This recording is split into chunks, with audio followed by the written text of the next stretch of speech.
Hello everyone, we're the Jeremy Acoustic Solutions, or JAS team, here to present our project on soundproofing of autonomous vehicles. To produce an autonomous vehicle, May Mobility has replaced the front passenger seat of a Toyota Sienna with an 80K structure, which calculates how the vehicle should drive and move autonomously. A rough model of that 80K is shown on the right. Now, the fans in this 80K, which are highlighted in yellow on the model, produce quite a bit of noise, and that is very troublesome because the passengers in the vehicle found the noise quite annoying. So the JAS team has been recruited by May Mobility to produce a soundproofing solution which will stop this rampant noise. In designing their soundproofing solution, the JAS team must work through several project constraints. The first is that of available room. There are only a few cubic inches of space with which any kind of soundproofing solution may be implemented into the 80K structure. Furthermore, any and all solutions must cost less than $500 and be easily removable to allow for access to the computing superstructures and maintenance to be performed. And finally, any solution must be either completely invisible or maintain the aesthetics of the vehicle. Therefore, no garish designs are allowed.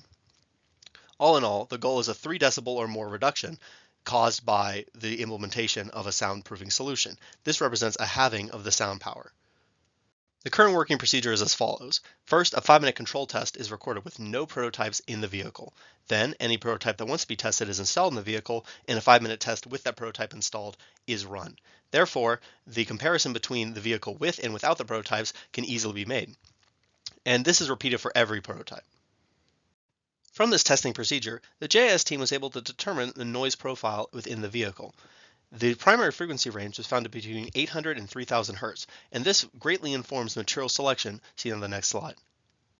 3 materials were selected, all of which are inexpensive and rated as being effective within the frequency range that was determined. The first is that of charcoal foam, which is an open cell foam, meaning that it has air pockets inside and is a great sound absorber.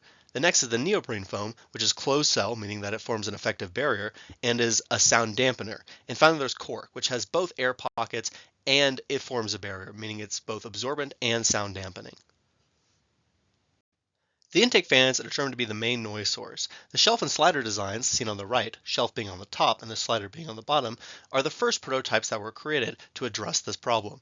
Both prototypes are created out of the charcoal and the neoprene to allow for effective comparison between the performance of the two foams. There is also some noise coming from the exhaust fans, however this is very difficult to reach and there's only a small gap between the center console of the vehicle and the 80K structure with which any kind of solution could be implemented. So a thin sheet of neoprene was placed in this gap to try to negate some of this noise. Here's a quick video that we created showing the installation of the shelf and slider designs. So first up is the shelf. As can be seen, it slides in between the different shelves of the 80K structure, hence its name. Next is the slider, which slides into the 80K, covering the area around the intake fan.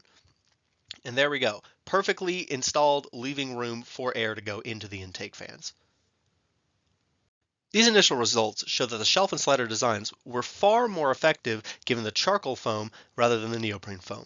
The left shows the charcoal shelf and slider decibel reduction compared to the control, shown in blue. There's a 2.25 decibel reduction caused by placing the shelf and slider designs within the 80K structure, which correlates to a 40% sound power reduction. Compare that to the right, where the same test was run, but with the neoprene shelf and slider.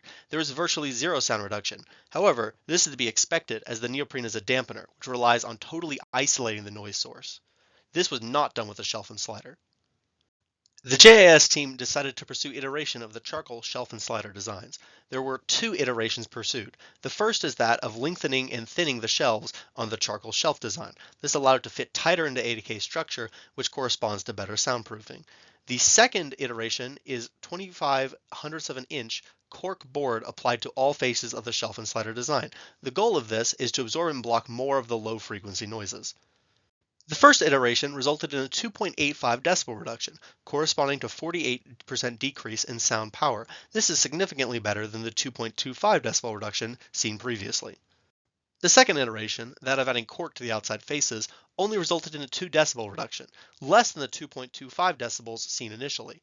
This is possibly because the addition of the cork resulted in a poorer fit of the structures into the 80K that weakened the soundproofing performance.